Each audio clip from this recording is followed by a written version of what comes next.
Hello दोस्तों, मेरा नाम सिद्धम है। आज हम बात करेंगे कि जो रिसेंट वुमेन रिजर्वेशन एक्ट पास हुआ है कि उससे 33% रिजर्वेशन मिलेगी यूनियन टेरिटरीज की लेजिस्लेटिव असेंबली में, स्टेट लेजिस्लेटिव असेंबलीज और पार्लियामेंट में।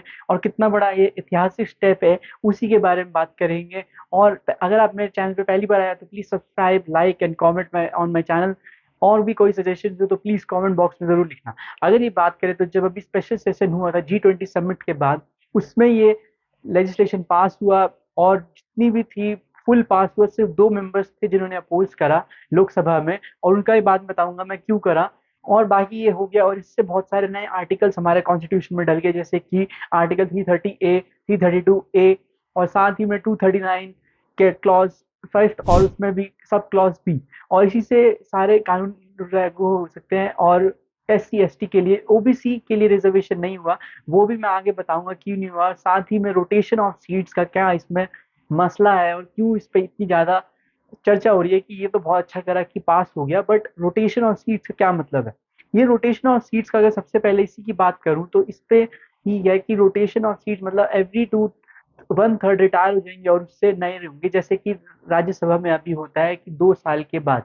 तो इसी से बोल रहे हैं कि इसके बहुत सारे नेगेटिव इम्पैक्ट्स हैं, वो भी हम बात करेंगे। और रोटेशन और सी, और अगर इसकी हिस्ट्री में जाएं कि वुमेन रिजर्वेशन एक्ट सबसे पहले कब आया था, तो ये 30 साल से भी ज्यादा हो चुके हैं, क्योंकि सबसे पहले इसको लाने वाले थे हमारे former prime minister Rajiv Gandhi. उन्होंने एक कमेटी का संगठन किया था जिसकी हेड थी मार्गरेट आल्वा। उन्होंने 350 रिकमेंडेशंस दी थी, और उसमें एक था कि आपको रिजर्वेशन देनी चाहिए। और उसके बाद ये हुआ कि प्रोसेस चालू हुआ, और इस पे काम भी हुआ, बट अनफॉर्चुनेटली कभी भी नहीं हो पाया।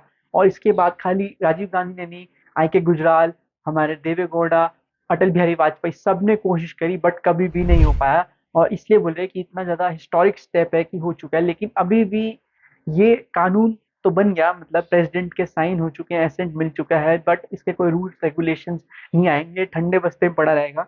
क्योंकि ये जो लॉ है वो रेगुलेट होगा, या जब वो ग्राउंड पे होगा हमें दिखेगा, वो होगा 2029 के बाद या उससे बाद, क्योंकि जब डिलिमिटेशन कमीशन बैठेगी और उसके बाद जितनी भी हमारा दोबारा से सीट का ग्रुपिंग होगी, या कितने ज्यादा उसकी दोबारा से, जब हमारी लोकसभा या राज्यसभा और बाकी स्टेट लेजिस्लेटिव असेंबलीज की जो सीट्स होंगी, वो दोबारा से एक बार रिवीजन होगा उनका, तब जाके ये कंफर्म होगा। इसलिए बोल रहे हैं कि ये अभी क्यों नहीं हुआ और कैसे नहीं हो सकता, क्योंकि जो लेटेस्ट सेंसस है 2011 का, उसके बेसिस पे तो होगा नहीं। और जो लेटेस्ट सेंसस होना था 2021 में, वो कोविड के चक्कर में हो नहीं पाया। तभी बोल रहे हैं कि ये अब बहुत ज्यादा लेट हो गया है, मतलब कर तो दिया है बट इसका कोई अभी यूज नहीं रहा होने का। और अगर इसकी बात करें तो जैसे मैंने आपको बताया कि, और ये अटल बिहारी वाजपेयी ने भी बहुत कोशिश करी थी कि ये हो जाए, बट हमेशा किसी में, कभी ये राज्यसभा के हाउस में पास हो गया, कभी ये लोकसभा में, लेकिन कभी भी ये फाइनली पास नहीं हो पाया। और इसी के, अगर जो एक ओवरऑल ओवरव्यू है कि मैं वुमेन रिजर्वेशन जो हमारे कंट्री में कितनी अलग अलग नागर पालिका, पंचायत या स्टेट लेजिस्लेटिव असेंबली या पार्लियामेंट में लेके बात करूं, तो पार्लियामेंट में बहुत ही बुरा हाल है हमारा। सिर्फ हमारे 8% है, जो कि नेशनल एवरेज, और स्टेट में तो उससे भी ज्यादा गया गुजरा है। मतलब कई जगह तो 2%, कई जगह तो 1%, ऐसा हाल है। और अगर वहीं पे अगर हम नगर पालिका या पंचायत की बात करें तो उसमें टोटल 15 लाख है, मतलब ऑलमोस्ट 50% से भी ज्यादा, क्योंकि 31 लाख सीट्स हैं और 15 लाख वुमेन को रिजर्व्ड है। तो इससे पता चलता है कितना बढ़िया हमारा हो चुका है। जब राजीव गांधी और उन्होंने नगर पालिका एक्ट यानी कि न्याय पंचायत और ये सब एक्ट पास करे थे, 73rd और 74th अमेंडमेंट एक्ट जब पास हुए थे, उसके बाद से ये चालू हो गया था। देवी को 1991 में हुआ था, और उसके बाद से सारी चीजें एकदम स्ट्रीमलाइन होती चली गई। और अब तक ये इतना बढ़िया है कि हमारा जो 50% से भी ज्यादा नगर पंचायत और नगर पालिका या जिला परिषद में रिजर्व है सीट्स, और वो बहुत ही बढ़िया कर रही है हमारी जितनी भी विमेन हैं। और वो बहुत ही, मतलब अच्छी डेजिग्नेशन पे पोस्टेड है। तो इससे पता चलता है कि कितना बढ़िया रहता है अगर आप करते हो सही में। और लेकिन उसमें भी कई सारे फ्लॉज हैं, वो मैं आगे इसके बताऊंगा आपको, डीमेरिट्स और मेरिट्स। तो उसी से पता चलता है कि जब हम उसमें कर सकते हैं तो इसमें क्यों नहीं कर सकते। लेकिन वही बात है, क्योंकि ये मेन है, मतलब स्टेट लेजिस्लेटिव असेंबली, चाहे उसमें आपकी स्टेट लेजिस्लेटिव असेंबली हो या MLC हो या लोकसभा हो या राज्यसभा हो या यूनियन टेरिटरीज की असेंबली हो, तो इससे पता चलता है इतना ज्यादा ये ट्विस्टेड है, और जो मेन जगह है वहाँ अभी भी नहीं है। और इसी के ओवरव्यू में अगर बात करूँ कि और कंट्रीज जैसे कि रवांडा, वहाँ पे 61% है। बांग्लादेश हो गया, पाकिस्तान हो गया, नेपाल भी हमसे अच्छा है। तो इसी से हमें चलता है कि हमें बहुत ही ज़्यादा अभी मेहनत करने की ज़रूरत है, और इसको बहुत ही ज़्यादा अग्रेसिवली फास्ट करने की ज़रूरत है, क्योंकि अभी बहुत टाइम लगेगा। लेकिन अब आप पूछो कि रिजर्वेशन गलत नहीं है, क्योंकि हर एस्पेक्ट में हम बोलते हैं कि रिजर्वेशन नहीं होना चाहिए, हटना चाहिए, इतने टाइम तक हो चुका है। लेकिन इसका मैं आपको ऐसे बता सकता हूँ कि ये पॉजिटिव अफर्मेशन है, मतलब हमारे कॉन्स्टिट्यूशन में, संविधान में, आर्टिकल्स में मेंशन करा गया है, आर्टिकल 15(3), 15(4), 16(4), पॉजिटिव अफर्मेशन या पॉजिटिव डिस्क्रिमिनेशन बोल सकते हो, कि जब कोई एक कैटेगरी या एक कोई कम्युनिटी अगर वो पीछे रह गई किसी भी कारणों से, तो उसको हम थोड़े टाइम के लिए उसको पुश करने के लिए, ताकि वो और जगह सब लेवल्स के साथ आ सके, उसको हम दे सके पॉजिटिव अफर्मेशन, यानी कि हम पॉजिटिव डिस्क्रिमिनेशन कर सके उनके साथ। और ऐसी रिजर्वेशन दे के उससे उनका जो स्टैंडर्ड ऑफ लिविंग है या स्टैंडर्ड ऑफ रेज है वो सब बढ़ जाएगा, उसके बाद हम वो हटा सकते हैं। तभी इसमें भी, इस लेजिस्लेटिव या इस लॉ में 15 ईयर्स का टाइम है, कि उसके बाद जो भी गवर्नमेंट होगी उस टाइम पे वो उसको एक्सटेंड कर सकती है और ज्यादा, अगर नीड पड़ी। जैसे कि बहुत सारे रिजर्वेशन के अलग अलग कानून हुए हैं पास, तो उनमें वो आगे ही बढ़ते जाते हैं, क्योंकि उनका टाइम पीरियड सिर्फ 10 साल का होता है या मैक्सिमम 15 ईयर्स का, लेकिन वो फिर बढ़ जाते हैं। इसमें भी ऐसा ही होगा कि ये 15 ईयर्स के बाद जो होगा, ये या तो एक्सटेंड होगा या खत्म हो जाएगा, लेकिन ये प्रोबेबली एक्सटेंड होगा, क्योंकि अभी तक ये तो स्टार्ट होगा नहीं, बहुत ही टाइम लगेगा इसे स्टार्ट होने में। और जैसे मैंने बताया आपको कि नेशनल एवरेज जो हमारी 8% है, और यहीं अगर आप बाहर देखो, जैसे कि आइसलैंड हो गया, फिनलैंड हो गया, न्यूजीलैंड हो गया, वहाँ की तो प्राइम मिनिस्टर भी अभी थोड़े टाइम पहले तक वुमेन ही थी। तो इससे पता चलता है कितना ज्यादा एडवांस है। और हमारी स्टेट्स में बहुत सारी, जैसे कि आंध्र प्रदेश हो गया, कर्नाटका हो गया, उनकी नगर पंचायत और उसमें तो बहुत बढ़िया, लेकिन वही स्टेट में सारा काम खराब हो जाता है, चाहे यूपी हो, बिहार हो, झारखंड हो, बहुत सारी ऐसी स्टेट्स हैं, मतलब उनकी तो आप गिनती छोड़ दो। इससे पता चलता है। और साथ में अब बारी आती है कि जो लोकसभा में 2 एमपीज थे, उन्होंने क्यों नहीं बोला। उन्होंने ये बोला, जो कि एआईएम के चीफ थे, यानी कि असाउद्दीन ओवैसी, और जहाँ तक कि उन्हीं के एक पार्टी के इमाम जलील, उन्होंने यही बोला कि ये अगर होगा तो ऐसे आपको मुस्लिम और ओबीसी को नहीं दे रहे, आप मुस्लिम को नहीं दे रहे, तो मतलब बाकी को कैसे दोगे, मतलब सिख, पारसी, हिंदू, जैन, तो उनके लिए क्या कैटेगरी होगी। तो बहुत ही ज्यादा ये फेडेड लाइंस है, मतलब बहुत ही क्लीशे है, डार्क ग्रे एरिया में आप इसको कर रहे हो, और ये बहुत ज्यादा आगे जाके डिस्टर्ब होगा। इससे हो सकता है बहुत ज्यादा कुछ भी, मतलब ये स्टेबल नहीं रहेगी हमारा। लेकिन ये देखने वाली बात है कि जो ये बोल रहे हैं दोनों, उनके खुद की पार्टीज में बोले हम कभी नहीं अपोज करते, लेकिन ऐसे होना चाहिए, मतलब उनको स्पेसिफिकली मिलना चाहिए।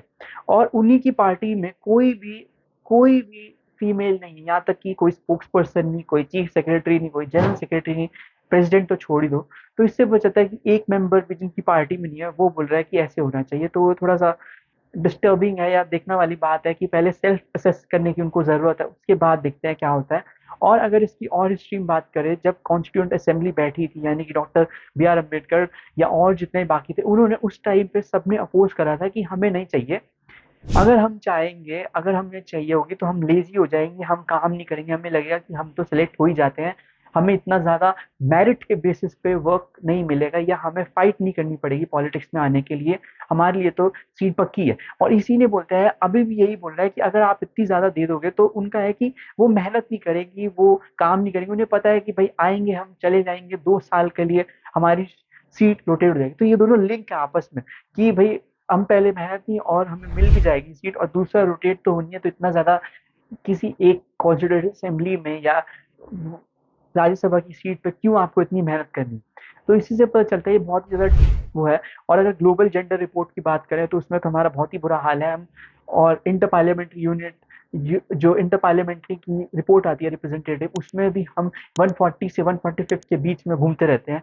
और ग्लोबल जेंडर रिपोर्ट में तो बहुत ही ज्यादा, मतलब हम 50 के भी ऊपर है। तो इससे पता चलता है कि हमें बहुत ज्यादा मेहनत करने की जरूरत है वुमेन रिप्रेजेंटेशन में स्पेसिफिकली, और वो भी पॉलिटिकल स्फेयर में, कि यहाँ पे जितना ज्यादा हो सके हम उतना। क्योंकि बेसिकली जब भी ये मेजर लेते हैं, तो ये इतना ज्यादा डीप नहीं जाते, क्योंकि बहुत जगह ऐसी नगर पालिका, जिला परिषद या पंचायत होती नहीं, तो वो ओवरऑल दिखते हैं, यानी कि पार्लियामेंट में या उनकी स्टेट्स में कैसा परफॉर्मेंस है वुमेन का पॉलिटिकल एम्पावरमेंट में, तो वो बहुत ज्यादा वीक है।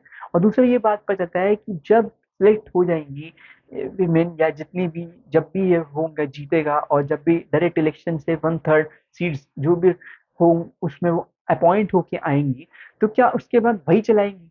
क्योंकि हमने देखा है कि जितने भी गांव हो गए, डिस्ट्रिक्ट हो गए, उनमें जब भी होता है तो पोस्टर पे साथ में वुमेन के हस्बैंड की फोटो होती है। तो ये क्या मतलब है? मतलब एज अ पोस्टर वो वही रहेंगी, वुमेन चलाएंगी, लेकिन back side of the back curtain या वो भी आप बोल सकते हो, वो एक उनके हस्बैंड या उनका ब्रदर या कोई उनका फादर वो चलाएंगे। तो ये बिल्कुल बहुत ही डेंजरस है। और ऐसी बहुत ज्यादा रिपोर्ट आती है कि अलग अलग स्टेट्स में ऐसा होता है इंडिया की, जिसमें बस वो फोटो पे होती है, बाकी वो जगह ना काम जाती है ना वो देखती है, बाकी तो सारा उनकी जितनी भी मीटिंग्स होती है पंचायत की, वो सारे हस्बैंड, फादर, ब्रदर या और कोई ऐसा रिलेटिव होता है जिनके वो अंडर गार्डियन होती है। तो इससे पता चलता है कि इतना ज्यादा डिस्क्रिमिनेशन है, पॉजिटिव मतलब इतना ज्यादा दे के भी हम वो कंट्रोल नहीं कर पा रही। मतलब वो जब डिसीजन नहीं ले पा रही, तो प्रॉपर तरीके से वो कैसे माइंड करेगी या कैसे उनका इतना ज्यादा वो कनेक्ट हो पाएंगी लोगों से, और कैसे और ज्यादा पॉलिटिकल एम्पावरमेंट विमेन का बढ़ेगा?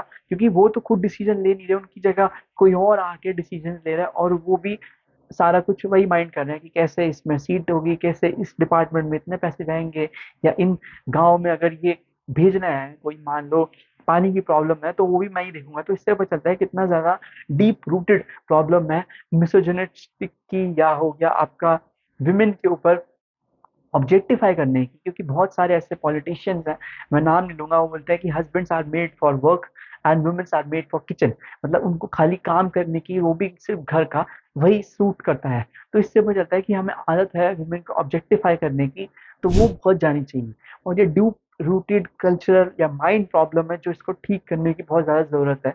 इससे पता चलता है, लेकिन ये एक बहुत ही ज्यादा प्रोग्रेसिव स्टेप है, एक एडवांस है कि भाई ऐसा हो सकता है। तो अब नजरिया जिसे बोलते हैं वो चेंज होगा लोगों का, और वो एक्सेप्ट करने लगेंगे। क्योंकि जब इतने बड़े आप प्लेटफॉर्म पे किसी कंट्री की पार्लियामेंट में जब 33% होगा रिजर्व, तो ऑब्वियसली वो घरों में, बाकी जगह, बाकी प्लेसेस में, वर्क प्लेसेस में, हर जगह ही वो विजिबल होगा। तो वो देखते हैं कि कैसा रहेगा, और जो भी इससे कोई नई अपडेट आएगी या डिलिमिटेशन कमीशन का, तो वो मैं आपको जरूर बताऊंगा। आप बताना कि मुझे आपको वीडियो कैसी लगी। Please like, comment and also subscribe to my channel. Thank